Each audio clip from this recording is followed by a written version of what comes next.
Hello everyone and welcome to our first Search and Talk. We are joining you from Searchmetrics quarters from Berlin directly. My name is Svetlana Stankovic. I am team lead of Searchmetrics Digital Strategies Group. Today I have my two lovely colleagues with me, Felix, who is senior SEO consultant also in Searchmetrics, and Marcus. So hi to everyone. Search and Talk is our new Facebook Live format that will be published each month. And each month, with your help, we will choose one interesting topic to talk about. And we will try to answer all of your questions related to this topic. So just as a side note, you will see a comment bar in Facebook. If you have any questions related to our today's topic, feel free to comment. If you can hear us also, we would like you to give us high five and say that we are good and ready to go. So the topic for today is EAT update. We collected many different questions that we received from our clients and from you during past 2 weeks about EAT update, which was, I think, one of the most important topics in SEO industry for the past year. And we wanted to gather together and share our knowledge and answer all of your questions. So once again, if you have any question related to EAT update or you would like to suggest a new topic for the next month, and our senior SEO consultants and content managers will speak about it and try to answer all of your questions, please use our Facebook feed to reach out to us. Also, if you have any questions and experience related to EAT update in the meantime, again, use our Facebook comment section and write us about it, and we will look at your questions and try to relate to our topic. Okay, so let's get started. As I said, we collected your questions. So first question that was the highest, I think, requested question online is, what is actually EAT update, or is it EAT or medic update?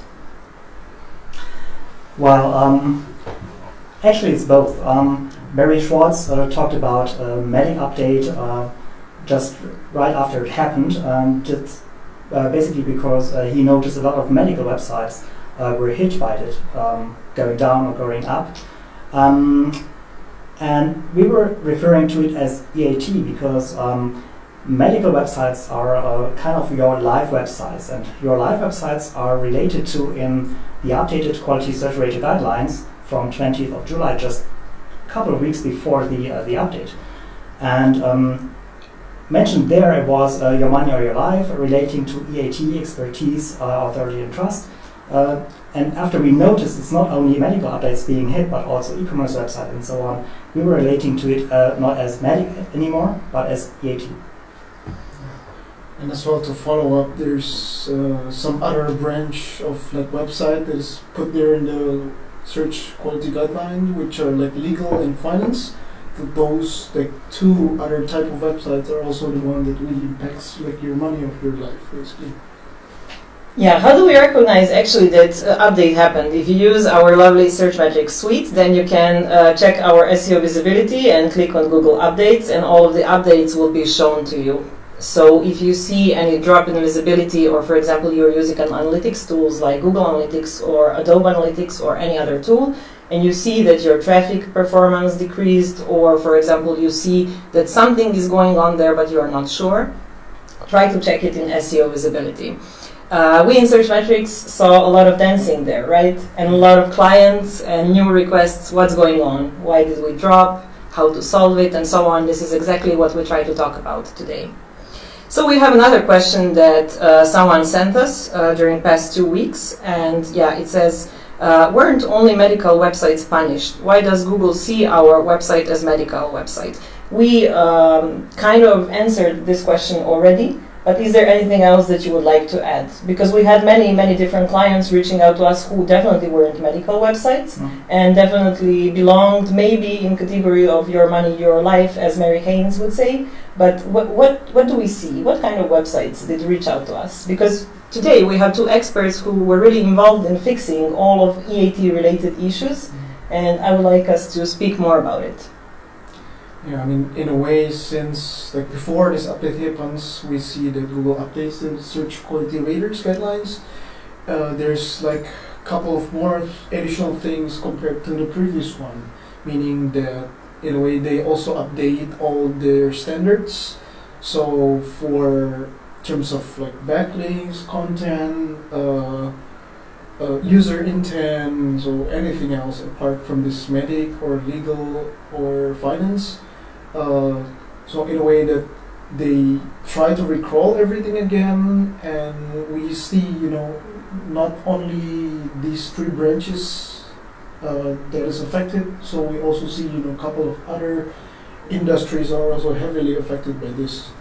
We had e-commerce industry reaching out to us, and sometimes it was actually related to AAT, but we had many cases of e-commerce websites reaching out to us and saying, okay, we have decrease in visibility, that's for sure, we can see it in our SEO visibility metric, but were they all affected by EAT? I think this is a good question, because my opinion and clients we worked with is that some of them weren't related to EAT, even though the drop appeared in the same or similar time as all of the updates. Google is updating its algorithms almost every day, every single day, and they're tweaking on their different metrics on how to rate quality, how to satisfy the user, what's best for them when they're trying to reach out or to visit a website, and what do they actually want. And it's very unlikely that EAT or that this day of EAT update is only related to EAT related parameters, topics. It's more likely that there are a couple of different things going onto this one date and the following ones and the days before, of course. That means that we might see some very small topics that can relate to authority and trust, but I actually have seen many websites that did not seem to have an authority or a trust problem, but were lacking some kind of performance metrics. And if you look at the websites that won in positions in the search queries that they lost rankings for, you could see they were quite much faster. And the other way around. For those who won, they were just faster than those who lost. So yeah, I don't think you can narrow it down to somebody who lost at the day of EAT. It was EAT. And in a way, based on our experience, when we check for this EAT update, the website that gets impacted by this, we not only look on this, specific scope of EAT, but we also try to get like the whole ideas of the website, like which part of the website are still wrong, basically. And speaking of historical updates that happened with Google, I can also mention, because I see next question is related to e-commerce, and someone said, we are in e-commerce, but we offer some hygienical information on our products in our blog. So what we experience as well is that some of the websites were e-commerce websites, and what was really interesting, they weren't hit with the first impact of EAT, they were hit later on, and also their competitors weren't hit. So we had many confusing questions from companies who say, okay, I'm hit by EAT update because my content is not performing well enough. Or for example, my backlinks are really suspicious and they don't look like naturally built high quality backlinks, or they don't even belong to e-commerce industry, they belong to something completely different. But all of those websites were comparing each other to their competition. And a lot of times, I think you, Marcus, know we worked on a project where a client asked, why am I hit by EAT update, and why is this quality update when my competitor, who does exactly the same, building links exactly in the same way and writing content, as we like to call keyword stuff content, they weren't hit, but I were. So what's going on? How did you answer this client? Because I remember this specific case. Yeah, that was actually not very easy to answer. But maybe we look at it from one direction. This client said that he was hit by EAT because he started some more health-related content on there, and that he was more seen as a health website by Google, but as an e-commerce website. And this is the first wrong thing that we look at. People think they are a health website, or they are an e-commerce website, or they are your money or your life website. which is not the thing that Google looks at. Google more looks at the keywords they're ranking for and what kind of keywords are there. There might be health-related keywords that are not your life, because it's just simply information. But there are some keywords that go into user direction or user intention that might affect your life if you follow the advice or not. So you shouldn't have your website put into one field or the other, but rather look at what kind of information are you supporting on your website on different pages. It's not on a website level, it's on the page level or even on a keyword level. What intention is your keyword? Is it your life? Then you should have really good content, trustworthy content, show expertise, have good quality of text, and not running around with words like I do right now. Yeah. Yes, you have to be very, very strict and planned in your content in this case. Yeah, I mean, to follow with that as well. I mean, the update doesn't happens all at once during this August update, but we also see that. So a couple of weeks after, like around September, there's another rollout of an update, and a couple of months later, even up until now, until this month, as you mentioned as well, they're rolling out updates daily. So in a way that some part of the website that got affected by this, not on all once happened during this August. So it's periodically. See. I think it's also a really important topic for content writers and someone who is actually figuring who is their user persona and what is user intent. And with a lot of the websites, we've seen that they're not really good in this. And I remember Felix. Felix is our senior SEO consultant who is really, really good in technical SEO and does amazing things with analytics and monitoring and finding new paths and innovative paths for all of our clients. And I know you also, one of your main strengths is user intent and user persona with all of the topics and topic clusters that we're getting from our software and as well manually as doing our consulting work. So would you say that when dealing with EAT, people somehow miss to look at user intent and user persona? Yeah, that's actually the main thing that shift. So we see in this past couple of years shift user intent, for instance, for branded keywords or for generic terms like health terms. So we see a lot of website, classic website they used to rank, e-commerce website they used to rank with generic terms, now shifting a lot in a way that when you serve different answer to that user intent, now also affected by that. So you should first check this kind of user intent, as Marcus mentioned before, then try to match that with what kind of content you have, and check if it is money or your life content, or if the content is even good enough or credible enough to be there. And we've seen a lot of broad topics, I would say. So if we have one of the websites who, for example, belong to medical industry, we would see that they oftentimes focus on broad content, like covering topics that are not really in their keyword niche, and they're not topics that we as SEOs would cover, but they want to be broader in the industry. So if they're talking about health, they all the time they create blog posts and magazine posts that are so much broader than their topic, which is okay sometimes, but if you continue working on something that is not really related to your website, then I guess internal linking usage is really low because you cannot do anything with the topic. And what we've seen with checking out all of the analytics data, it doesn't really perform. Yeah, I mean, people sometimes really attracted by these big keywords because they're high search volume, you get more traffic from them. But if you take a look on one step further through your lead generation, normally this kind of generic informational keywords is not really affecting that much for your lead generation. So in a way you should be able to get target more niche based on what you really sell and focus on that, not focusing too much on this broader keywords. I see that Kate sent us a question which is related to your topic, so I just want to read it. She asked, is there any advice you could give for creating new medical content? Well, there are websites who recover from EAT update, medical websites who recovered. by simply cutting away all this content which was not too much relatable, which was not very expert content. They were focusing on the authors who could write expert content, like doctors, studied people, and showing who actually wrote these pieces of content, putting them down together on author pages.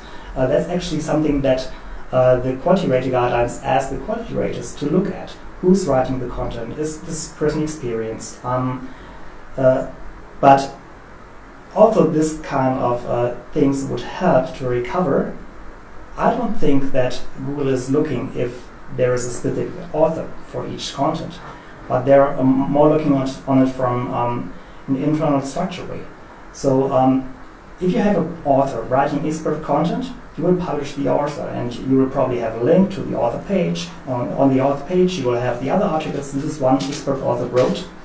And if you can do it like this, it will turn out that Google finds on expert piece of content a link to a list of other expert content pieces, which tells Google in the other way around that there is a whole cluster of expert content being on the website, and that actually helps. So getting the rubbish away, getting expert content on, would help to recover it. Do we need to guide experts on how to write content? Because I feel sometimes we do have clients who have really experts in a medical field, but we can see that what they write is not really related to what they sell. I mean, somehow we also see that, whenever you don't guide them in a way that, okay, how to write for answering one user intent, people tend to answer too much like user intent within one content. So there we see, when you try to cover like broader set of keywords, you need to put like a lot of topics inside of this cluster. Right?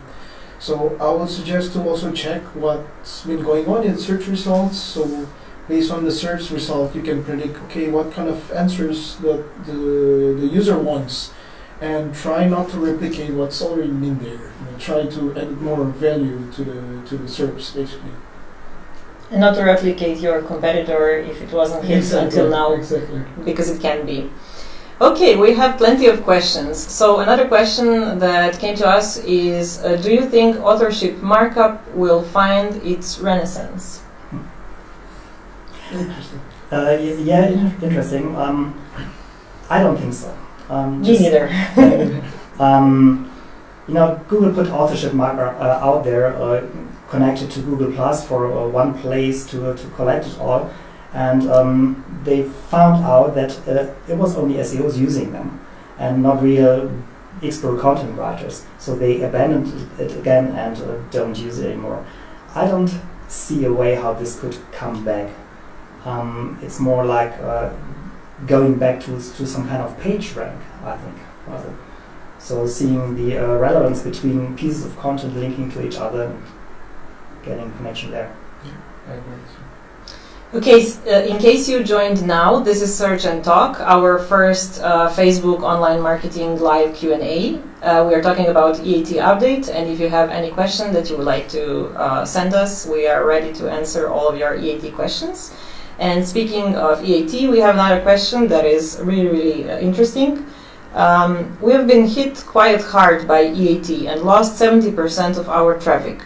Do you think is there any probability left that we will regain our visibility? It seems especially hard because we do have trustworthy content with sources. I would like Felix to answer this because we have several clients that claim the same thing. I mean, we could really ask another question again back. What do you consider as a trustworthy content? Is it also the same with what Google considers or not? That's the first thing you should ask. And we also see sometimes whenever there is a trustworthy content, we also have some experience where it's got attacked by the content is basically copied and multiplied to other really bad websites, and there's another issue that you need to kind of solve basically. Another thing, as you mentioned as well a couple of days ago, in terms of backlinks, you should also check about that. So sometimes website works with agencies or with other parties where they don't really like do good practice in terms of SEO, and they just really get the ranking fast by getting a lot of bad backlinks. And somehow this kind of website, they got lucky.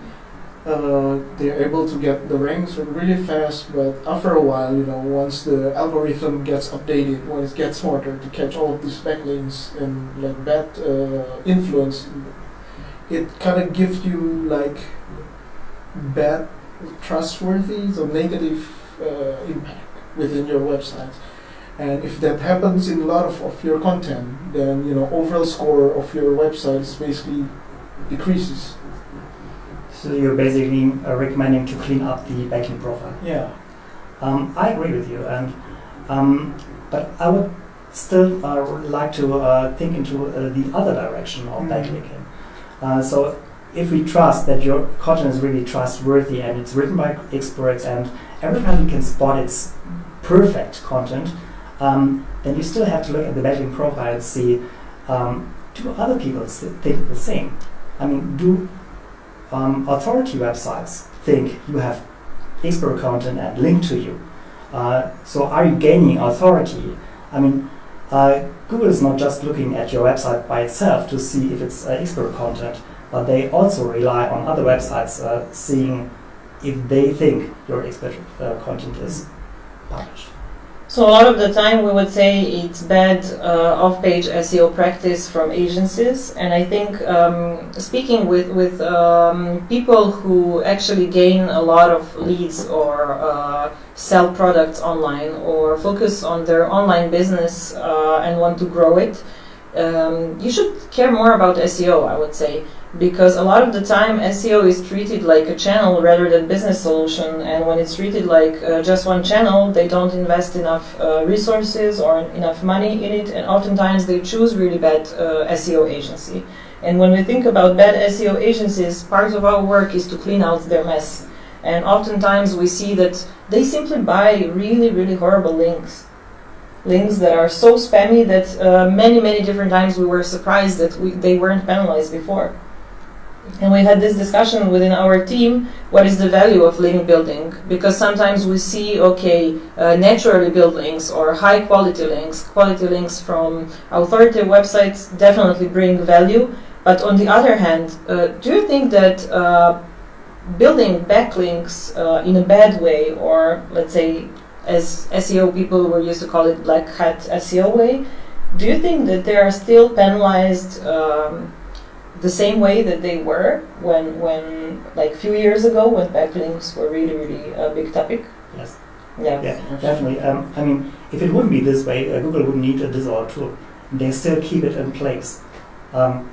So if they give you a chance to disavow links, to say, I don't want this link anymore, and I didn't build it, it's just hurting me, why should they keep this tool in place if it wasn't this way? Yeah. Could hurt you. I think in a way that if you feel that your business is heavily relied on SEO or organic traffic, then I would really suggest to think about it, that reconsider everything, that you need to heavily invest in SEO instead of other channels. And by investing in SEO is like investing in proper SEO, proper content, proper technical thing, everything. So just to get everything like fast ranking, then after you get impacted by update, you need to spend the whole year cleaning up everything again. Yeah, fast rankings are a bad way to go. If you are in a rush, then you will not even do it slowly, because you will make a mess and then you will need to clean out this mess. So to relate to this question, because I think we gave good answer, but we didn't answer the most important question. Do you think that there is any probability left that website who got hit and lost 70% of traffic can recover? There is a probability to recover, because you simply need to show authority and trust and gain it, but gaining authority and trust takes time. Yeah, and we have another question that we received during past days. It says, how can Google rate expertise, rate authority, and rate trust? You can take a look in many different ways. As Marcus mentioned before, one of the things that they check is authorships. So they check, okay, if this owner is credible or not. And the other thing is also about the website in general, or the business in general. Is this website trustworthy? If I purchase something from this website, will it be reliable or not? Will it, take my money out and this kind of thing? And you should also describe within your website basically about your business in general. If you have, good reviews, good ratings from other websites, like not only in terms of backlinks, but also, from review websites. So that would really helps basically Google to identify if sometimes they're not sure if the website is good or not. So they, in a way, they have this quality raters to help them to improve the algorithm to check, within this gray area if the website is trustworthy or not. I would like to think it's not the way that you said right now, because what you're talking about is how quality raters can actually see if a website is good or not. Looking at the authors, looking at the description of what business they are doing. But when quality raters are giving their rates back to Google, it just helps the algorithm to see which pages were rated good. And then the bots still have to see what do these websites have in common that I as a bot can check. And a bot, I don't think a bot checks for authorship, for example, since there is no authorship markup anymore. They have to look at different kinds of things. And I think they will probably look at, of course, backlink profile, what is like, how authoritative it is. And they will look at how your content is written. What reading level is it? I mean, like 10 years ago, so in the English Google search, you could switch between easy reading level, intermediate reading level, and expert reading level. They abandoned this kind of filter. But it shows that Google is looking at different kinds of reading level, at different kinds of language that are being used. And I'm not talking about French and English, but about different kinds of English level. And so you probably have to look at the user intent and of the keywords again. If somebody's looking for a very easy keyword, then it's very likely that they want an easy result to read. If they're looking for very complicated and expert terms, they probably want to read more expert content, and expert content means not easy reading level, but the vocabulary being used in there must be expert as well, for example. So it's like, in a way, it's like more complex parameters algorithm, and in a way, when they find some pattern, they can always plug that in back in the algorithm. Yeah, I think so. It's a lot of machine learning in this case. Yeah. We have one interesting question. I would like to answer it. Can I click this? Question is, Search Metrics buys backlinks. So we don't buy, we don't sell, and we don't do link building. We help our clients with natural external linking structures. And most of the time we need to disavow and clean links. But definitely we don't actually, practice of Search Metrics is not to work with link building, because we don't believe in unnatural built authority or trustworthiness of the website.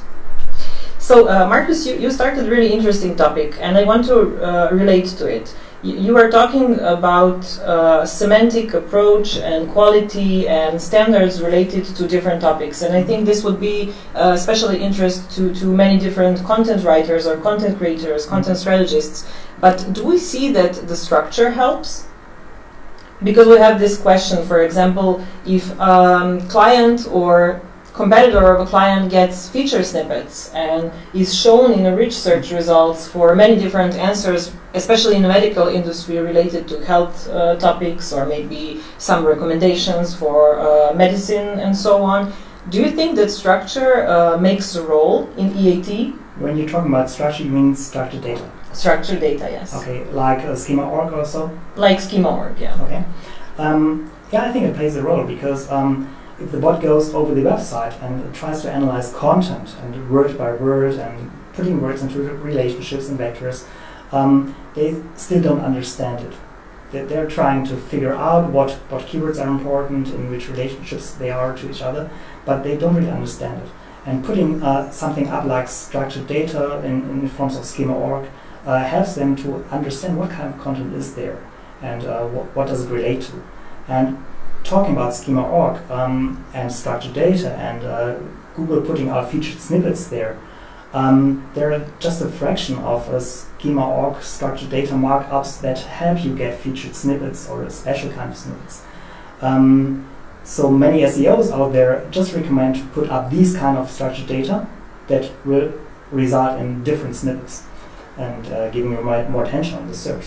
But I would go a step further and recommend to use even more structured data. Just because Google doesn't feature it doesn't mean that they don't use it for understanding your content. So the more you can use structured data to show Google in which direction your content goes, the better they can understand and rate it. I think, yes, it makes a difference. What about the sense that how we create content and how we place it on the website, like using unordered lists, using headings and subheadings to answer most important topics? Because this also goes to expertise of a website, I would say, because you are not covering. A lot of the time we have a question like the one we received, we have trustworthy content with sources, but then again this trustworthy content is just content written in paragraphs and doesn't really highlight all of the topics and subtopics of the area. Do you think this influence also EAT? I mean, in a way that we could take a look at it not only based on one page. I mean, it's nice to have the structure in the one page, but I'll also go beyond that, meaning that you have your user intent, your user flow, kind of keywords that you targeted, kind of user intent that you targeted. So how can the user navigate through your website easily as well? Meaning that Googlebot also kind of do the same. They try to crawl your website, try to guess all the user intent, try to score your content in a way that this kind of structured data and structure in the website, structure on the page itself really helps Google to understand your website better and what you're trying to write there in your website, basically. Yeah. I also think that talking about machine learning and user signals, people coming from the SERP to the website, bouncing or not bouncing, staying on there, helps Google to understand what pieces of content they actually want for which search query. And there might be some special search queries where they list more websites that have unsorted lists. They might list for other queries more websites that have a lot of pictures or a video included. So from the user behavior for each single keyword, they can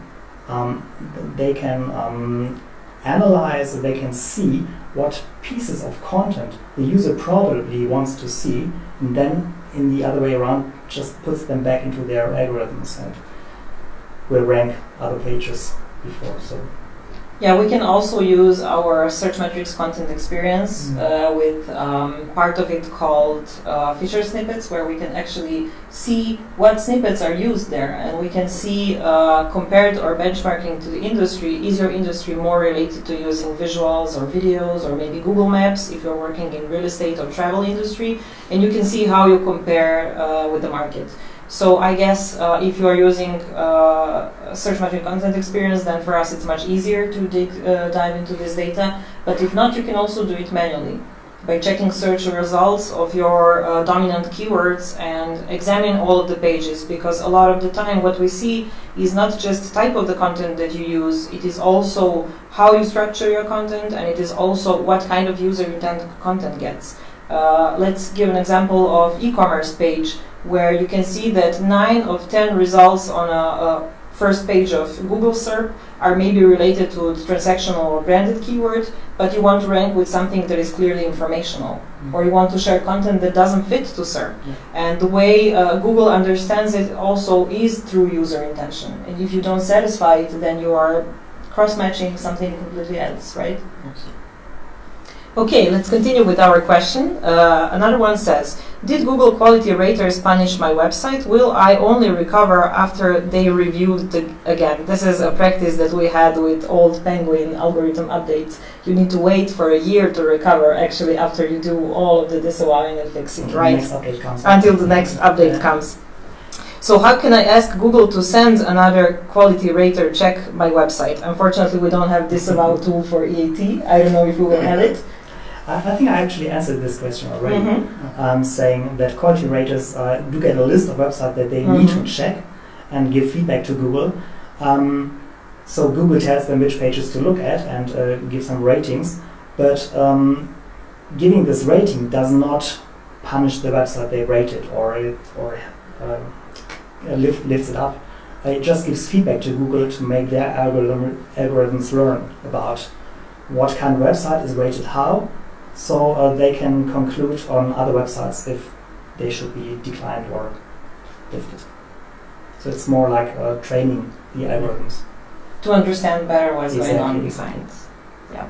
We have another question that we received now. It says, for a local dealer, how important it is to position the location in the header. Does Google recognize the target region through the Google My Business? Yeah, of course. I mean, they're connected to Google My Business, and the website usually get connected through schema auto markup, probably through the website that you put into your Google My Business account.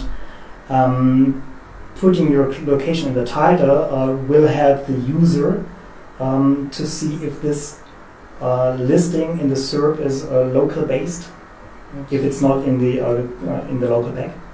As you mentioned as well, whenever there's a bounce, like high bounce rate, because the content basically doesn't satisfy user intent. Google is also detecting that, so putting that in a way is also helping. Yeah. But you can also put it somewhere on the page and setting your address in the footer, for example, helping Google understand better. And connect it to internal linking, all of the different locations, and manage to help user how to go through the website and how to understand. Because a lot of the time we have, I have an example of really large e-commerce website that is working internationally, and for example, they have single location pages that are outside of their website, so they don't have location mentioned in the footer or in some important pages, or it's not even linked. And all of these pages live as single pages with no internal linking, they're not crawled enough. And for me, as a user, as an SEO as well, but as a user, when I come to this website and try to figure out what are they doing, it's really hard. I know I can order online, but I don't have impression that there is an offline store where I can actually see the product and check it out. But this could also be clever, actually. I mean, if you're featuring your locations on your website, it might happen that you don't rank globally anymore because Google sees you're location-based. So this might be a strategy that in this really case, want to go. In this case, no, but you're right. This can be a strategy for someone who really wants to go globally, or for example, this can be a strategy for someone who wants to expand online business and doesn't want to attract people to offline stores. Yeah, but this case was related to local dealer. So let's see, we have several more questions. Just if someone joined us now, we are in a Search and Talk, our first Facebook Live Q&A. We will do it each and every month, sitting with our lovely senior SEO consultants or content experts and talking about expert topics. So another question is really interesting because I think it relates a lot to EAT and content creation. And question is, should we split our shop from magazine or blog by using subdomain instead of subfolder, or even different domains? Shall I? Okay, I don't think there need to be a really big split, because Google doesn't categorize the website just based on one topic, but they see it page by page actually. If there's one page e-commerce related, it will rather rank e-commerce related. If there's another page being more informational, it will rather rank informational. It does make sense to give it some structure for the user and for Google. Let's say I have a folder for a magazine with informational content, have a folder with the e-commerce content, but splitting it up to different domains or even subdomains could rather make it difficult for your SEO to rank either the one or the other one. When I think about it, I think about Moz, I think 10 years ago when Renke Fishkin decided to merge their blog that was on subdomain to actually switch it to subfolder so they can achieve better internal linking and better cross-functionality of the whole website. And this question is actually opposite. They want to take out blog or magazine outside, and when you have subdomain, a lot of the time Google treats it not as a different website, but also as a different part in any meaning, being content, being localization-wise, or anything similar. So I think keeping it on subdomain is definitely good practice. Felix, I know you've been working with a lot of international clients and a lot of websites who have problem with like internationalization problem. So I have this question that says, last summer we translated all our pages to other languages using DeepL, not Google Translate, and we've seen big impact in these search markets. Now after EAT, or a couple of weeks after EAT, we lost all rankings. Can this go together with EAT, or is it something different? I think somehow it's also related to the questions before, whether these websites are placed in subdomains, subfolders, or even totally different domain. In a way that when you do translations, do you, really set up the search console like properly, like target your regions, or do you use like hreflangs properly, in a way that whenever you split this into subdomains or like totally different like domains, do you even have enough resources to really nurture these different domains at all? So I would rather say that you should first check all of these things, have them like all placed, then before even decided to split them or translate them. Just cross-match it back to whatever business you're doing. Do you have have resources to serve these people from these different countries or different languages? I heard this one keyword in the question, DeepL, and the other one Google Translate. So they both relate to automatic translated content. Exactly. Yes, I know. I've seen some content translated by DeepL and it really looks good. So I would rather prefer DeepL before Google Translate, but it's still automatic translated content. Automatic translated content seldom is perfect. And if you place the content that looks good to me to a native speaker, it might still look horrible. Yeah. So using automatic translated content for your internationalization process is probably not the best strategy, I would say. Like when I use Google Translate to speak German with you, and it doesn't work. So it might be related to quality in this case, and the quality is EAT. Could be 80. Could be 80, exactly. Yeah. Also, what is really interesting, I think, with websites having international presence is that sometimes they have a global strategy. This is something that I hear a lot from our clients. They say we have global strategy and we have one content team or one content decision-making team, like content strategist or head of content, who is dealing with all of the writers and editors from every country. And what they usually do, they multiply everything they do in all markets. Sometimes when you are big and what you offer online, even if it's service or product, this can work. For example, for Amazon, of course, it makes sense that Amazon is similar to every country, but not the same. And most of the time, I think clients ask, okay, we don't have resources. We just have one person writing in Spanish, we have one person writing in English, and one person sitting and writing in German. And we need to have global strategy. And sometimes these people are even people who translate professionally and nothing else. So most of the time, my answer to this client is, okay, you want to target 80 countries, but can you really afford within your company to serve 80 countries online?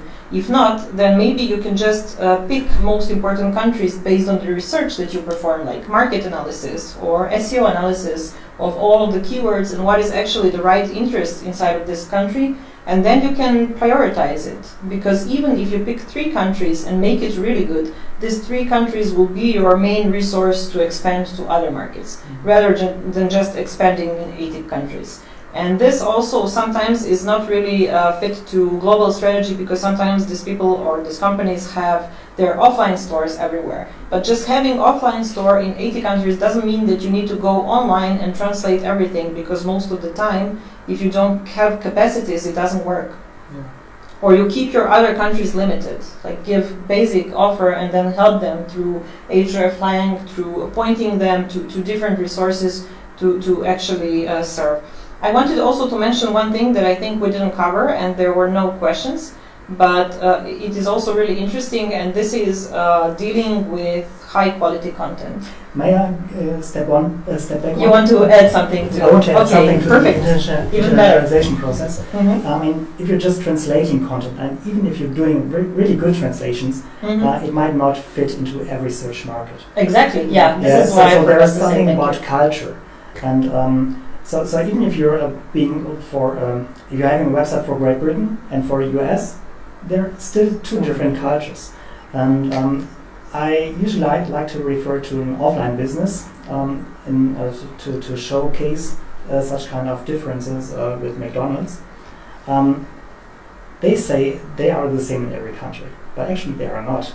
They are really focusing on their target market, and they are having special foods in every single country, relating to their culture and to their needs and to their taste.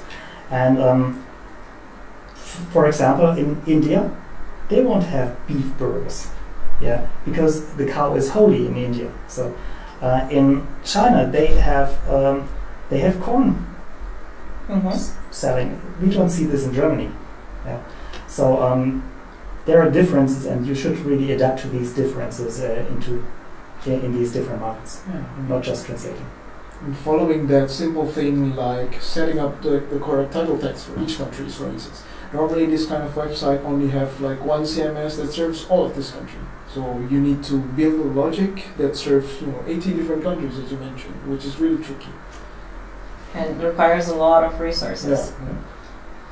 We got another question from Alexander. This is Search and Talk, our live Facebook online event. And we are, I think, close to an end. So this will be the last question that we read. But I want to encourage you, if you have any topic that you would like to suggest for our next Search and Talk, please feel free to reach out to us now through Facebook comments or send it out to Searchmetrics in the next 4 weeks.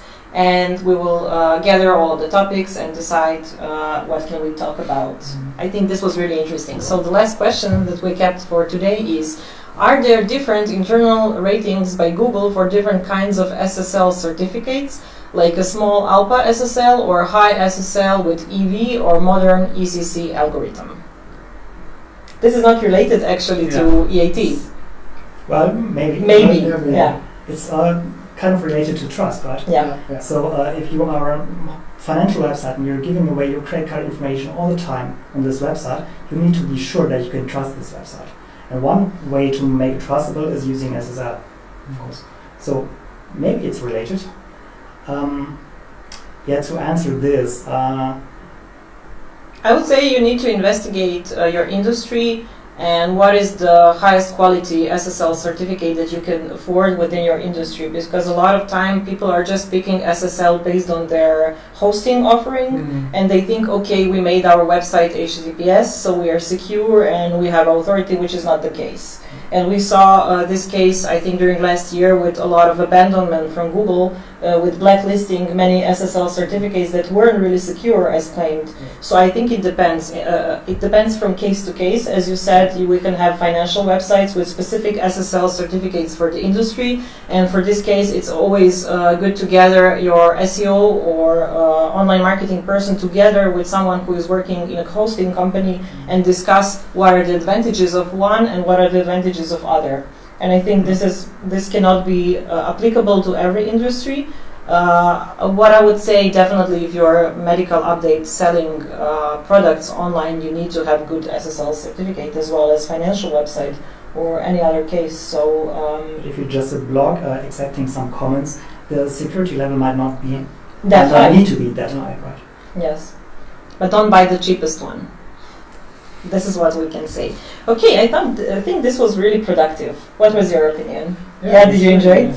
We can do it. Questions, actually. Yeah, questions were really, really good. I want to thank all the people who stayed with us until the end, and we have lucky number 33. So thank you very much. This video of our Search and Talk live Q&A will be available on Facebook after we finish it. So if you joined us too late or you want to learn more about EAT update, feel free to watch our online video and also to comment. So give us some comments later on. And also, please feel free to participate and share your new topic for the next Search Q&A. And my lovely team will be super happy to join you and answer all your questions. Enjoy your day and bye from Search Metrics headquarters in Berlin. Bye. Bye.